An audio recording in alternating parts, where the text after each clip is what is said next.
ਤਰ੍ਹਾਂ ਸੀਸੀਟੀ ਕੰਮ ਕਰਦੀ ਪਈ ਏ, ਐਡੇ ਵੱਡੇ ਬਦਮਾਸ਼ ਲਿਆ ਰਹੇ ਨੇ ਤੇ ਕੋਈ ਚੀਜ਼ ਹੀ ਨਹੀਂ ਹੈ। ਇਹਨਾਂ ਨੂੰ ਚਾਹੀਦਾ ਫੌਰੀ ਤੌਰ ਤੇ ਐਕਸ਼ਨ ਲਿੱਤਾ ਜਾਂਦਾ।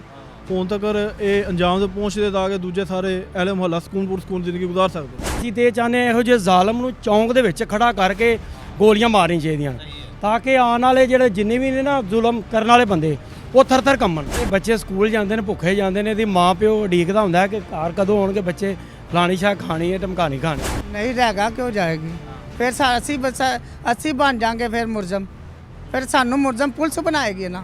ਇੱਥੇ ਬੈਠਾ ਹੋਇਆ ਸੀ ਮੇਰੀ ਭਤੀਜੀ, ਇੱਥੇ ਲੇਟੀ ਹੋਈ ਸੀ ਅੱਜ ਮਾਇਆ ਆ ਕੇ बैठा होया तो उन्हें कहा बाबू दी भतीजी है मूवी ना बनाओ यार बाबू दी भतीजी। जब यहाँ पर ये जंप आता है तो वो बाइक स्लो होती है, जब बाइक स्लो होती है तो वो बगैरत इंसान जो है वो दोनों बच्चों के सरों में फायर मार। दरिंदा सी हबस दा दरिंदा सी वो बहुत ਉਹਨੂੰ ਹਬਸ ਸੀ। ਇੱਥੋਂ ਹੋਰ ਵੀ ਪਤਾ ਚੱਲਿਆ ਉਹ ਹਬਸ ਦਾ दरिंदा सी। वालेकुम सेल जफर चट्टा साहब, कैसे हैं आप? किधर हैं आजकल आप? कहाँ हैं आपके दावे? गुजरांवाला थाना सब्जी मंडी की दूध असगर कॉलोनी में यहाँ पर एक भाई अपनी बहन की आबरू और इज़्ज़त पर कुर्बान हो जाता है, मगर आपके कान के ऊपर जूं भी नहीं रेंगती। और ये इतना अफसोसनाक वाक़या पेश आया कि इस इलाके में अभी तक खौफ व हरास फैला हुआ है। जो लोग हैं वो अपनी बहन बेटियों को स्कूलों से हटवाकर घरों में बिठा रहे हैं कि हम अपनी बेटियों को मरवाने के लिए बाहर नहीं भेज सकते, क्योंकि सेल जफर चट्टा साहब के जो दावे हैं वो झूठे साबित हुए हैं। उन्होंने कहा था कि 6 माह के अंदर पंजाब को इतना महफूज करूँगा कि कोई भी खतून 10 तोले जेवर पहनकर निकलेगी तो वो खुद को महफूज तस्वर करेगी, मगर यहाँ पर किताबों से भरा हुआ बैग एक बेटी अपने शोल्डर पर डाल कर जाती है, उसको एक औबाश डाकू किस्म का इंसान उसको हरासा करता है। जब उसके मजमूम मकासद पूरे नहीं होते तो बाद में वो बहन को भी फायर मारता है और साथ साथ में भाई की भी जान ले लेता है। कुछ दिन पहले हमने स्टोरी की कि बहन जो है वो अपने खाल की हकीकी से जा मिली, भाई ज़िंदगी और मौत की कशमकश में हॉस्पिटल में पड़ा हुआ है, मगर वो भी आज अपने खाल की हकीकी से जा मिला। इस घर वालों की दुनिया ही उजड़ चुकी है। पुलिस ने अभी तक क्या किया है? क्योंकि हरासा करने वालों के नेफे में पिस्टल चलता है। कोई भी किसी खातून को हरासा करता है फ़ौरन उसको धर लिया जाता है, मगर इसने हरासा भी किया, एक फूल जैसी बेटी और उसके भाई को कत्ल भी कर दिया, मगर अभी तक क्या किया हमारे अदारों में। इस वक्त चाचू भी हमारे साथ मौजूद हैं, अहले इलाका भी मेरे साथ इस वक्त मौजूद है, जो खौफ में मुब्तला हैं कि ऐसे डाकू पता नहीं न जाने कितने यहाँ पर छुपे हुए हैं, जो हमारी बहन बेटियों की ताक में यहाँ पर बैठे उनका रास्ता रोकते हैं, उनको हरासा करते हैं, बाद में गोलियां मारते हैं। भाई बहुत अफसोसनाक वाक़या ये जो पेश आया है यहाँ पर। बेटी तो गई थी, अब बेटा भी चला गया, ये तो आप लोगों की दुनिया ही उजड़ गई है। बेटी पहला चली गई, ਹੁਣ ਭਤੀਜਾ बेटा चला गया। ठीक है, ਸਾਡੇ ਨਾਲ ਬਹੁਤ ਜ਼ੁਲਮ ਜ਼ਿਆਦਤੀ ਹੋਈ ਹੈ, ਅੰਨੀ ਕਿ ਜ਼ਿਆਦਤੀ ਹੋਈ, ਬਹੁਤ ਜ਼ਿਆਦਤੀ ਹੋਈ ਜਿਹੜਾ ਅਸੀਂ ਤੁਹਾਨੂੰ ਦੱਸ ਨਹੀਂ ਸਕਦੇ। ਅੱਛਾ ਮੇਰੇ ਭਾਈ, ਤੁਸੀਂ ਪਹਿਲੇ ਇੰਟਰਵਿਊ 'ਚ ਕਿਹਾ ਸੀ ਕਿ ਸਾਡੇ ਨਾਲ ਪੁਲਿਸ ਬਹੁਤ ਵਧੀਆ ਤੇ ਬਹੁਤ ਚੰਗਾ ਤਾਵਨ ਕਰ ਰਹੀ ਹੈ। ਕੀ ਤਾਵਨ ਕੀਤਾ ਹੁਣ ਤੱਕ ਪੁਲਿਸ ਨੇ ਤੁਹਾਡੇ ਨਾਲ? ਪੁਲਿਸ ਕੁਝ ਵੀ ਨਹੀਂ ਦੱਸਦੀ ਪਈ, ਨਾ ਫੜਿਆ ਜਾਂ ਨਹੀਂ ਫੜਿਆ, ਸਾਨੂੰ ਕੁਝ ਦੱਸਦੀ ਨਹੀਂ ਪਈ, ਕੋਈ ਗੱਲਬਾਤ ਨਹੀਂ ਦੱਸਦੀ ਪਈ। ਪਤਾ ਨਹੀਂ ਹੁਣ ਕੀ ਕਰਨਾ ਕੀ ਨਹੀਂ ਕਰਨਾ।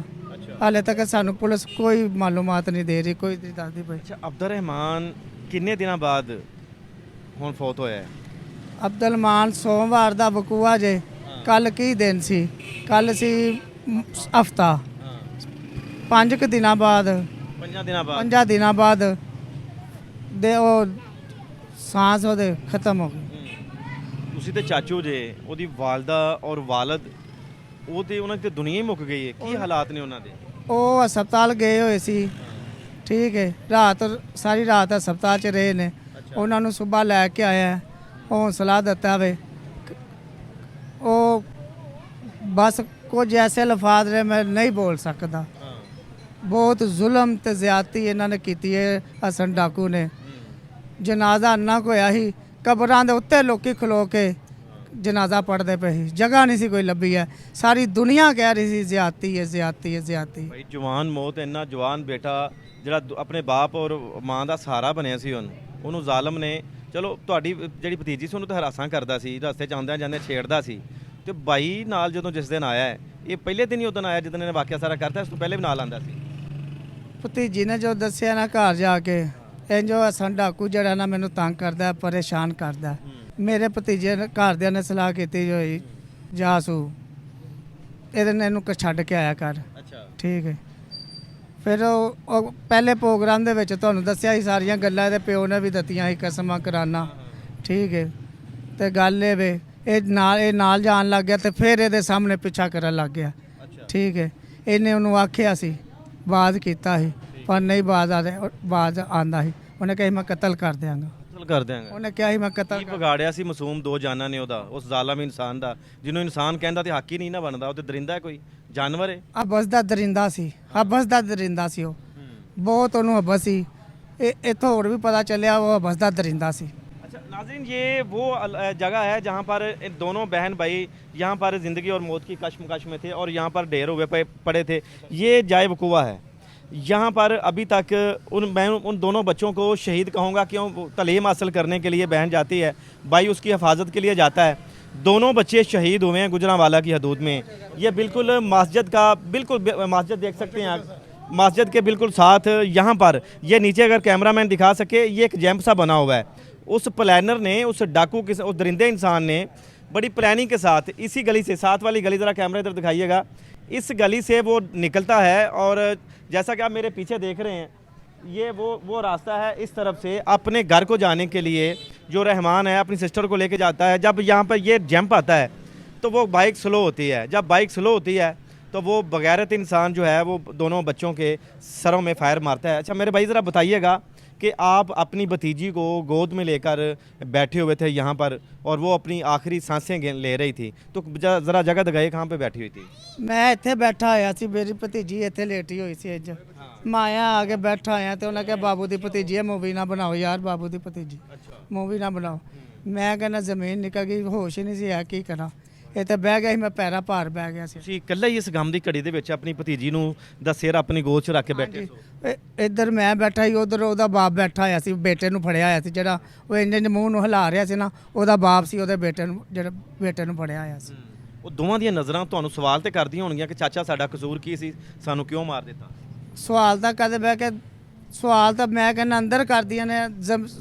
ਉਦੋਂ ਦੇ ਸੁੱਤੇ ਨਹੀਂ ਹੈ, ਸੋਇਆ ਨਹੀਂ ਜਾਂਦਾ ਹੈ, ਬੈਠਾ ਨਹੀਂ ਜਾਂਦਾ, ਉੱਠਿਆ ਨਹੀਂ ਜਾਂਦਾ, ਕੋਈ ਸ਼ੈ ਖਾਧੀ ਨਹੀਂ ਜਾਂਦੀ ਹੈ, ਕੋਈ ਸ਼ੈ ਖਾਧੀ ਨਹੀਂ ਜਾਂਦੀ ਹੈ, ਅੰਦਰ ਨਹੀਂ ਜਾਂਦੀ ਹੈ। ਉਹਦੇ ਨਾ ਪਿਓ ਦੇ ਜਾਂਦੀ ਹੈ, ਨਾ ਮਾਂ ਦੇ ਅੰਦਰ ਜਾਂਦੀ ਹੈ, ਕੋਈ ਸ਼ੈ ਜਾਂਦੀ ਨਹੀਂ ਹੈ। ਮੇਰੇ ਯਾਰ ਦੋਸਤ, ਰਿਸ਼ਤੇਦਾਰ, ਬਗਾਨੇ, ਮਹੱਲੇਦਾਰ ਅੰਨੇ ਰੋਏ ਨੇ ਆ ਕੇ, ਜੱਪੀਆਂ ਪਾ ਪਾ ਅੰਨੇ ਰੋਏ ਨੇ। ਜਿਨ੍ਹਾਂ ਦੀ ਕੁਝ ਲੱਗਦੀ ਵੀ ਨਹੀਂ ਹੈ ਉਹਨਾਂ ਨੂੰ ਅੰਨੀ ਤਕਲੀਫ ਹੋਈ ਹੈ। ਤੇ ਸੇਲ ਸਾਹਿਬ ਚੱਠਾ ਸਾਹਿਬ ਨੂੰ ਪਤਾ ਨਹੀਂ ਕਿੰਨੀ ਤਕਲੀਫ ਹੋਈ ਹੈ ਤੇ ਜਾਂ ਨਹੀਂ ਤਕਲੀਫ ਹੁੰਦੀ ਤੇ ਹੁਣ ਉਹਨਾਂ ਨੂੰ ਤਕਲੀਫ ਹੁੰਦੀ ਤੇ ਉਹ ਕੁਝ ਨਾ ਕਰਨਾ ਛੱਡਦੇ ਸੀਸੀਡੀ ਦੇ ਨਾਲ, ਜਾਂ ਕੋਈ ਲੋਕਾਂ ਦੇ ਨੇਫਿਆਂ 'ਚ ਚੱਲ ਜਾਂਦਾ। ਇਹ ਤਾਂ ਰਾਸਾ ਕਰਦਾ, ਦਰਿੰਦਾ ਸੀ। ਜਾਨੋਂ ਹੀ ਮਾਰ ਦਿੱਤਾ ਜ਼ਾਲਮ ਇਹਨੇ ਜਾਨੋਂ ਹੀ ਮਾਰ ਛੱਡਿਆ ਜ਼ਾਲਮ ਨੇ। ਅੱਛਾ ਸਾਨੂੰ ਇਹ ਵੀ ਪਤਾ ਲੱਗਾ ਕਿ ਯਾਰ ਕਿ ਤੁਹਾਨੂੰ ਕੋਈ ਧਮਕੀਆਂ ਦਾ ਵੀ ਸਾਹਮਣਾ ਕਰਨਾ ਪੈ ਰਿਹਾ ਹੈ? ਤਾਂ ਹਾਂ, ਧਮਕੀਆਂ ਦੇ ਰਹੇ ਨੇ, ਧਮਕੀਆਂ ਮਿਲਦੀਆਂ ਪਈਆਂ ਨੇ ਉਹਨਾਂ ਨੂੰ। ਠੀਕ ਹੈ, ਮਾਰ ਦਿਆਂਗੇ ਹੁਣ ਉਹਨਾਂ ਨੂੰ ਵੀ ਮਾਰ। ਉਹਦਾ ਇੱਕ ਰਿਸ਼ਤੇਦਾਰ ਹੈ ਲਾਹੌਰ ਦਾ ਡਾਕੂ ਹੈ। ਅੱਛਾ, ਉਹ ਬੰਦੇ ਮਾਰ ਕੇ ਆਇਆ ਹੋਇਆ। ਹਾਂ ਠੀਕ ਹੈ, ਸਾਨੂੰ ਪਤਾ ਚੱਲਿਆ ਉਹ ਧਮਕੀਆਂ ਦੇ ਰਿਹਾ, ਤੂੰ ਬਾਜ ਆਇਆ ਨਹੀਂ ਤਾਂ ਅਸੀਂ ਤੁਹਾਨੂੰ ਕਤਲ ਕਰ ਦਿਆਂਗੇ। ਮਤਲਬ ਤੁਸੀਂ ਮਦਈਓ ਕਹਿੰਦਾ ਹੋਣਾ ਕਿ ਬਾਜ਼ ਆ ਜਾ। ਹਾਂਜੀ ਹਾਂ, ਸਜ਼ਾ ਨਾ ਦਵਾਈ। ਹਾਂਜੀ, ਉਹ ਇੱਥੇ ਕੀਤਾ ਹੀ ਹੈ ਗੁਜਰਾਂਵਾਲੇ ਦੇ ਵਿੱਚ। ਉਹਨੂੰ ਸਵਾਲ ਕਰਨਾ ਸੀ ਕਿ ਬਗੈਰ ਦੇ ਬੱਚੇ ਕਿ ਤੇਰੇ ਕੋਈ ਘਰ 'ਚ ਧੀਆਂ, ਕੋਈ ਤੇਰੇ ਪੁੱਤਰ ਕੋ ਨਹੀਂ, ਜਿਹਦੀ ਜਵਾਨ ਔਲਾਦ ਚਲੀ ਜਾਏ, ਪਿਓ ਦਾ ਤੇ ਲੱਕ ਟੁੱਟ ਜਾਂਦਾ ਹੈ। ਉਹ ਕਿਸ ਮੂੰਹ ਨਾਲ ਤੁਹਾਨੂੰ ਧਮਕੀਆਂ ਲਾ ਰਿਹਾ ਹੈ? ਉਹਨੇ ਅੱਗੇ ਕਤਲ ਕਰਕੇ ਆਇਆ, ਉੱਥੇ ਕਹਿੰਦੇ ਨੇ ਉੱਥੇ ਲਾਹੌਰ ਦੇ ਵਿੱਚ ਕਿਸੇ ਪਾਸੇ ਕਰਕੇ ਆਇਆ ਵੇ। ਇੰਨੀ ਬਾਸਰ ਨੇ ਉਹ, ਸੀਸੀਡੀ ਤੋਂ, ਪੁਲਿਸ ਤੋਂ, ਸਾਰੇ ਅਦਾਰਿਆਂ ਤੋਂ ਬਾਸਰ ਨੇ। ਵੇਖ ਲਓ ਤੁਹਾਡੇ ਸਾਹਮਣੇ ਅਦਾਰੇ ਵੀ ਇੱਥੇ ਜੇ। ਉਹ ਲਾਹੌਰ ਕਰਕੇ ਆਇਆ ਤਾਂ ਇੱਥੇ ਫਿਰਦਾ ਪਿਆ, ਦੰਦਲ ਆ ਰਿਹਾ। ਉਹ ਪਹਿਲਾਂ ਕਤਲ ਕਰਨ ਤੋਂ ਪਹਿਲਾਂ ਉਹ ਇੱਥੇ ਹੀ ਸੀ ਕਹਿੰਦੇ ਨੇ। ਉਹ ਜਿਹੜਾ ਡਾਕੂ ਹੈ ਨਾ, ਜਿਹੜਾ ਇਹਦਾ ਰਿਸ਼ਤੇਦਾਰ ਹੈ, ਉਹ ਵੀ ਡਾਕੂ ਜਿਹੜਾ ਉੱਥੇ ਮਾਰ ਕੇ ਆਇਆ, ਉਹ ਪਹਿਲਾਂ ਕਿਤੇ ਇੱਥੇ ਹੀ ਸੀ ਇਹਨਾਂ ਦੇ ਘਰ। ਕੱਲ ਤੁਹਾਡਾ ਨੌਜਵਾਨ ਭਤੀਜਾ ਫੌਤ ਹੋਇਆ ਹੈ, ਹਸਪੀਟਲ ਤੋਂ ਡੈੱਡ ਬਾਡੀ ਲੈ ਕੇ ਆਏ ਹੋ, ਤੇ ਤੁਸੀਂ ਕਿਹਾ ਸੀ ਅਸੀਂ ਇhtਜਾਜ ਵੀ ਕਰਨੇ ਆ ਕਿ ਸਾਨੂੰ ਪੁਲਿਸ ਇਨਸਾਫ ਦੇਵੇ, ਤੇ ਫਿਰ ਕਿੰਨੇ ਮਨਾ ਕਰ ਦਿੱਤਾ? ਕਿੰਨੇ ਤੁਹਾਨੂੰ ਕਿਹਾ ਕਿ ਨਹੀਂ ਹੈ ਤੁਸੀਂ ਇhtਜਾਜ ਨਾ ਕਰੋ? ਅਸੀਂ ਇhtਜਾਜ ਕਰਨ ਲੱਗੇ ਸੀ, ਸਾਨੂੰ ਬੰਦਿਆਂ ਨੇ ਕਿਹਾ, ਪੁਲਿਸ ਨੇ ਕਿਹਾ ਬਈ ਅਸੀਂ ਤੁਹਾਡਾ ਫੜਾਂਗੇ ਬੰਦਾ, ਕਰਾਂਗੇ ਕੁਝ। ਉਹਨਾਂ ਨੇ ਸਾਨੂੰ ਤਮਾਚ ਲਿਆ ਦੁਬਾਰਾ, ਤਾਂ ਮਿੱਠਾ ਜਿਹਾ ਲਾਲੀਪੌਪ ਦਿੱਤਾ ਤੁਹਾਨੂੰ ਉਹਨਾਂ ਨੇ ਪੁਲਿਸ? ਲਾਲੀਪੌਪ ਦਿੱਤਾ ਸਾਨੂੰ। ਅਗਰ ਤੁਹਾਨੂੰ ਇਨਸਾਫ ਨਹੀਂ ਮਿਲਦਾ ਤੇ ਇਹ ਦੋ ਬੱਚਿਆਂ ਦੀ ਜਿਹੜੀ ਮੌਤ ਹੈ ਰਾਏਗਾਂ ਚਲੀ ਜਾਏਗੀ? ਨਹੀਂ ਰਹੇਗਾ, ਕਿਉਂ ਜਾਏਗੀ? ਫਿਰ ਅਸੀਂ ਬਣ ਜਾਾਂਗੇ ਫਿਰ ਮੁਲਜ਼ਮ, ਫਿਰ ਸਾਨੂੰ ਮੁਲਜ਼ਮ ਪੁਲਿਸ ਬਣਾਏਗੀ ਨਾ। ਸਰ ਜੀ, ਇਹ ਮਹੱਲੇ ਵਾਲੇ ਵੀ ਰਾਏ ਲਾਓ ਨਾ, ਕੀ ਚਾਹੁੰਦੇ ਨੇ ਮਹੱਲੇ ਵਾਲੇ ਜਿਹੜੇ ਨਾ। ਦੇਖੋ ਮਕਸਦ ਇਹ ਵੀ ਕਿ ਸਾਡੇ ਵੀ ਬੱਚੇ ਨੇ, ਸਾਡੇ ਬੱਚਿਆਂ ਵਰਗੇ ਸਨ। ਸਾਨੂੰ ਇੰਨੀ ਕੁ ਤਕਲੀਫ ਹੈ, ਇਹਨਾਂ ਨੂੰ ਕਿੰਨੀ ਹੋਏਗੀ। ਜ਼ਾਹਰ ਹੈ ਬੱਚੇ ਸਕੂਲ ਜਾਂਦੇ ਨੇ, ਭੁੱਖੇ ਜਾਂਦੇ ਨੇ, ਇਹਦੀ ਮਾਂ ਪਿਓ ਉਡੀਕਦਾ ਹੁੰਦਾ ਹੈ ਕਿ ਘਰ ਕਦੋਂ ਆਉਣਗੇ ਬੱਚੇ, ਫਲਾਣੀ ਸ਼ਾਹ ਖਾਣੀ ਹੈ, ਟਮਕਾਣੀ ਖਾਣੀ ਹੈ, ਠੀਕ ਹੈ। ਤਾਂ ਰਸਤੇ ਵਿੱਚ ਆ ਵਾਕਿਆ ਹੋ ਜਾਂਦਾ। ਮੈਂ ਇਹਨਾਂ ਦੇ ਕੱਲ੍ਹ ਵਾਲਦ ਸਾਹਿਬ ਨੂੰ, ਉਹਨਾਂ ਬੱਚਿਆਂ ਨੂੰ ਮਿਲਿਆ, ਉਹਨਾਂ ਨੂੰ ਕੋਈ ਹੋਸ਼ ਨਹੀਂ, ਠੀਕ ਹੈ। ਉਹਨਾਂ ਨੂੰ ਜਾ ਕੇ ਮਿਲਿਆ, ਉਹ ਇਸ ਤਰ੍ਹਾਂ ਪੀਲਾ ਫਟਕ ਹੋਏ ਪਏ ਨੇ, ਉਹਨਾਂ ਨੂੰ ਹੋਸ਼ ਹੀ ਕੋਈ ਨਹੀਂ ਕਿ ਕਿਹੜਾ ਬੰਦਾ ਆ ਰਿਹਾ, ਕਿਹੜਾ ਮਿਲ ਰਿਹਾ, ਕਿਹੜਾ ਨਹੀਂ। ਅਸੀਂ ਤੇ ਇਹ ਚਾਹੁੰਦੇ ਹਾਂ ਇਹੋ ਜਿਹੇ ਜ਼ਾਲਮ ਨੂੰ ਚੌਂਕ ਦੇ ਵਿੱਚ ਖੜਾ ਕਰਕੇ ਗੋਲੀਆਂ ਮਾਰਨੀਆਂ ਚਾਹੀਦੀਆਂ ਤਾਂ ਕਿ ਆਉਣ ਵਾਲੇ ਜਿਹੜੇ ਜਿੰਨੇ ਵੀ ਨੇ ਨਾ ਜ਼ੁਲਮ ਕਰਨ ਵਾਲੇ ਬੰਦੇ ਉਹ ਥਰ ਕੰਬਣ। ਸਮਝ ਆਈਏ ਯਾਰ, ਜਿੰਨੇ ਵੀ ਸਾਡੇ ਖਲੋਤੇ ਨੇ ਸਾਰਿਆਂ ਕੋਲ ਰਾਏ ਲੈ ਲਓ ਕਿ ਇਹ ਗੱਲ ਠੀਕ ਹੈ ਕਿ ਗਲਤ ਹੈ। ਬਿਲਕੁਲ ਬਿਲਕੁਲ ਬਿਲਕੁਲ ਸਰ, ਸਾਡੀ ਮਰੀਮ ਨਵਾਜ਼ ਸਾਹਿਬਾਨਾ, ਡਾਕਟਰ ਅਨਵਰ ਉਸਮਾਨ ਸਾਹਿਬ ਤੇ ਚੱਠਾ ਸਾਹਿਬ ਅੱਗੇ ਅਪੀਲ ਹੈ, ਗੁਜ਼ਾਰਿਸ਼ ਹੈ ਕਿ ਇਹਦਾ ਸਾਨੂੰ ਬੰਦਾ ਮੁਲਜ਼ਮ ਜਲਦੀ ਤੋਂ ਜਲਦੀ ਫੜ ਕੇ ਜੋ CCTV ਕਰ ਰਹੀ ਹੈ ਉਹ ਆਪਣੇ ਸਾਨੂੰ ਉਹ ਹੀ ਚਾਹੀਦਾ ਹੈ। ਇਹ ਗਰੀਬ ਲੋਕ ਇਹਨੇ ਜੋ ਕਿ ਹੈ ਨੇ ਕਿ ਅਦਾਲਤਾਂ 'ਚ ਵਕੀਲਾਂ ਦੀ ਭਾਰੀਆਂ ਫੀਸਾਂ ਸਰ ਅਸੀਂ ਮੁਲਜ਼ਮ ਆਪ ਬਣਾਂਗੇ। ਇਹ ਜਿਹੜੇ ਗਰੀਬ ਆਦਮੀ ਨੇ, ਨਹੀਂ ਅਸੀਂ ਐਡੇ ਜੋਗੇ ਨਹੀਂ ਨਾ ਹੈ ਸਰ, ਅਸੀਂ ਐਡੇ ਜੋਗੇ ਨਹੀਂ ਹੈ, ਸਾਨੂੰ ਇਨਸਾਫ ਚਾਹੀਦਾ ਹੈ ਤੇ ਜੋ ਕਾਤਲ ਨਾ ਹੋਣਾ ਮੇਰੇ ਭਾਈ ਮੇਰਾ ਦੱਸਣਾ, ਮਹੱਲੇ 'ਚ ਬੜਾ ਖੋਫ ਰਾਸ ਫੈਲਿਆ, ਇੱਕ ਬੱਚੀਆਂ ਸਕੂਲ ਵੀ ਜਾਣਾ ਛੱਡ ਕੇ ਸੁਣਿਆ ਮਹੱਲੇ 'ਚ। ਜੀ ਸਰ ਜੀ, ਕਾਫੀ ਜ਼ਿਆਦਾ ਇਹਦਾ ਫਰਕ ਪਿਆ ਹੈ। ਸਾਰੇ ਬੰਦੇ ਪਰੇਸ਼ਾਨ ਨੇ, ਲੇਕਿਨ ਜਿਸ ਤਰ੍ਹਾਂ CCTV ਕੰਮ ਕਰਦੀ ਪਈ ਹੈ, ਐਡੇ ਵੱਡੇ ਬਦਮਾਸ਼ ਲਿਆ ਰਹੇ ਨੇ ਤੇ ਕੋਈ ਚੀਜ਼ ਹੀ ਨਹੀਂ ਹੈ। ਇਹਨਾਂ ਨੂੰ ਚਾਹੀਦਾ ਫੌਰੀ ਤੌਰ ਤੇ ਐਕਸ਼ਨ ਲਿੱਤਾ ਜਾਂਦਾ। ਹੁਣ ਤੱਕ ਇਹ ਅੰਜਾਮ ਦੇ ਪਹੁੰਚਦੇ ਤਾਂ ਕਿ ਦੂਜੇ ਸਾਰੇ ਅਹਿਲੇ ਮੁਹੱਲਾ ਸਕੂਨ ਜ਼ਿੰਦਗੀ ਗੁਜ਼ਾਰ ਸਕਦੇ। ਕੀ ਮਜਬੂਰੀ ਹੈ ਅਦਾਰਿਆਂ ਦੀ, ਕਿਉਂ ਨਹੀਂ ਤੁਹਾਨੂੰ ਇਨਸਾਫ ਦੇ ਰਹੇ? ਸਰ ਜੀ ਅੱਲਾ ਹੀ ਬਿਹਤਰ ਜਾਣਦਾ ਕੀ ਮਸਲਾ ਮਸਾਇਲ ਹੈ, ਲੇਕਿਨ ਹੁਣ ਤੱਕ ਇਹਨਾਂ ਨੂੰ ਚਾਹੀਦਾ ਸੀ ਕੋਈ ਨਾ ਕੋਈ ਅਮਲ ਕਰ ਦਿੰਦੇ, ਕਿਉਂਕਿ ਐਡੇ ਅਦਾਰੇ ਇਹਨਾਂ ਵਾਸਤੇ ਕੋਈ ਮੁਸ਼ਕਲ ਤੇ ਨਹੀਂ ਹੈ ਕੋਈ ਵੀ ਕੰਮ। ਇਫ ਹੀ ਵੱਢ ਜਾਂਦੇ ਜਾਂ ਦੂਜੇ ਬੰਦੇ ਐਡੇ ਵੱਡੇ ਨਾਮੀਨੇਟ ਬੰਦੇ ਬਣਾ, ਠੀਕ ਹੈ, ਇਹ ਤਾਂ ਸਾਡੀ ਕੋਈ ਗੱਲ ਹੀ ਨਹੀਂ ਹੈ। ਲੇਕਿਨ ਹਾਲੇ ਤੱਕ ਇਹਨਾਂ ਕੁਛ ਨਹੀਂ ਕੀਤਾ। ਇਵੈਂਟ ਦੇ ਵਿੱਚ ਜਿਹੜੇ ਉਹ ਆਪਣਾ ਦੋ ਭਰਾ ਮਾਰ ਦਿੱਤੇ ਸਨ ਕੇਲਿਆਂ ਵਾਲਿਆਂ ਨੇ, ਉਹਨਾਂ ਇਨਸਾਫ, ਮਾਂ ਬੜੀ ਖੁਸ਼ ਹੋਈ ਸੀ ਉਹਨਾਂ ਦੀ। ਬਸ ਅਜੇ ਇਹਨਾਂ ਨੂੰ ਇਨਸਾਫ ਚਾਹੀਦਾ ਹੈ। ਇੰਨੇ ਦਿਨਾਂ ਤੋਂ ਇਨਸਾਫ ਹੀ ਮੰਗਦੇ ਪਏ ਨੇ, 10 ਦਿਨਾਂ ਤੋਂ ਇਹੀ ਕਸ਼ਮਕਸ਼ ਚਗਲੇ ਲੱਗੇ ਨੇ, ਰਿਕੁਐਸਟ ही करते पे कि इंसाफ दिता जाए। बिल्कुल नाज़रीन, आपने अहले इलाका की गुफ्तगू वो भी सुनी और जो लवाहकीन है की जो बात है वो भी आप लोगों ने सुनी है। और क्या IG पंजाब डॉक्टर उस्मान मरर साहब, आपकी मुकम्मल जो फोर्स है वो सिर्फ़ और सिर्फ सियासी जमातों के लिए रह चुकी है? क्या ऐसे लोगों को इंसाफ देने के लिए कहाँ पर चले जाता है आपका कानून? क्यों इनको इंसाफ आखिर क्यों नहीं मिल रहा? और ये पूरा जो अहले इलाका है इनका एक ही मुतालबा है कि उस डाकू को, उस दरिंदा सिफ्त इंसान को जिसने 2 बच्चों की ना हक जान ले ली है, उनको यहाँ पर चौराहे में ला के खड़ा करके गोलियां मार के उनको उसे भी वैसे ही कत्ल कर दिया जाए जैसे उसने 2 बच्चों को कत्ल किया, ताकि जो अहले इलाका का जो खौफ है वो उतर सके और जो बच्चियां इस वक्त स्कूल में नहीं जा रही ऐसे दरिंदों की वजह से वो भी स्कूल में जा सकें। इस केस के मतलब जो भी अपडेट होगी वो आपके साथ ज़रूर शेयर करेंगे। आप भी इस वीडियो को ज़्यादा से ज़्यादा शेयर कीजिएगा ताकि इस गरीब फैमिली को इंसाफ मिल सके। मिलते हैं अगली वीडियो में, आप और हम सब का अल्लाह निगहबान।